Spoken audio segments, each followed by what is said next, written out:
Bonjour, dernièrement nous vous avons fait une synthèse et là je souhaiterais vous partager quelque chose que j'ai reçu en 2015. Le titre de ce message est « Sors de ta cachette ».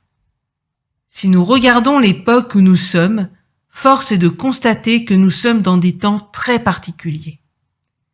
Nous avons, mon époux et moi, une forte conviction que dans ces temps troublés, Dieu veut lever son armée afin que celle-ci manifeste sa puissance et remporte une victoire éclatante sur son ennemi de toujours. Il y a aujourd'hui des serviteurs et des servantes de Dieu qui sont en vue, qui font un travail admirable, plein de l'onction de Dieu. Mais nous pensons qu'il y a plus, un peu à l'instar de l'histoire d'Élie. 7000 hommes étaient cachés mais prêts à paraître à l'heure de Dieu. Si nous nous replongeons dans la parole, nous y voyons Moïse dans un désert, oublié de tous, ayant fui à cause de ce qu'il avait fait.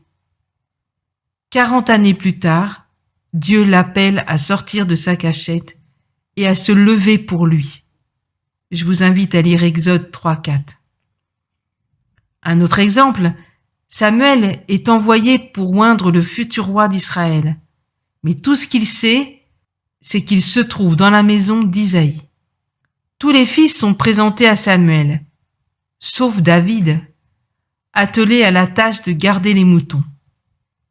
Là encore, voilà un homme caché, certainement considéré comme le dernier des derniers, car conçu dans le péché, nous dit la parole. Le plus petit d'entre ses frères, et pourtant, il est le choix de Dieu. C'est lui qui va être oint comme remplaçant de Saül rejeté.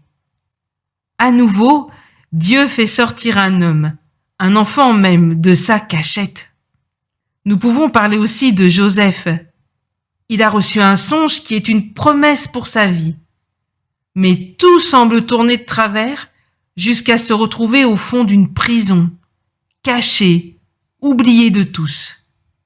Mais au temps de Dieu, celui-ci va être élevé par Dieu et sortira de sa prison pour être un instrument entre ses mains. Parlons encore de Pierre. Il avait lamentablement échoué en reniant son Seigneur. Alors, pour lui, plus d'espoir. Il devait avoir son cœur dans la honte, car nous sommes persuadés que malgré son reniement, il aimait son Seigneur. Ce désespoir et cette culpabilité l'ont poussé à retourner à son ancienne vie de pêcheur de poissons. Mais le Seigneur se manifeste à lui dans un tête-à-tête extraordinaire. Pas d'accusation, mais juste des paroles d'amour. Jésus va le sortir de l'ombre et lui donner une mission. Et quelle mission!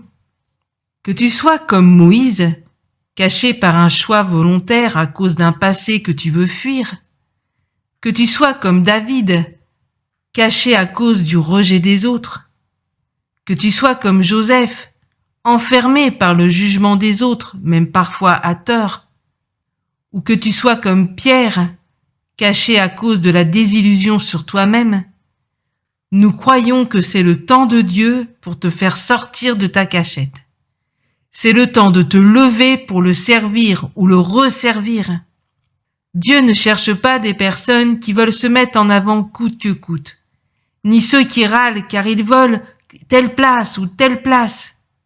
Mais Dieu veut lever des hommes et des femmes, oubliés de tous, qui aiment Dieu, mais qui pour X raisons sont maintenant à l'écart, dans leur cachette, n'espérant peut-être plus un jour faire la différence dans leur génération.